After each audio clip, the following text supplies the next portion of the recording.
Welcome to the Learning Pines YouTube. We hope this video helps. You begin by confirming carrier support and eligibility for Esim transfer.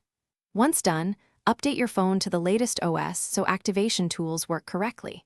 Make sure your device is unlocked or listed as compatible, and have your physical SIM, IMEI, and account PIN or password handy.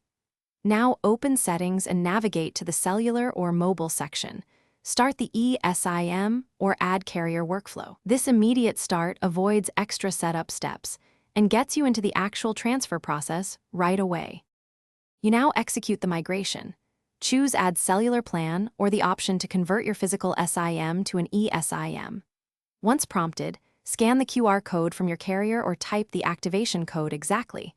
Small typos break the activation. During the flow, choose whether to retain the physical SIM as backup and set the eSIM as your primary data or voice line.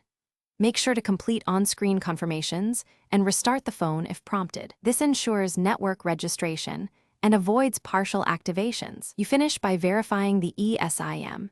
Check signal bars, carrier name, and place a test call or send a text to confirm voice and data work. Once the eSIM is fully active and stable, you can remove the physical SIM, otherwise keep it as a fallback. If something goes wrong, restart the phone and retry the activation flow. If that fails, request a new QR/activation code from your carrier or ask them to push the eSIM over the network. This troubleshooting step solves most problems quickly. Thanks for watching. Consider subscribing if we helped you.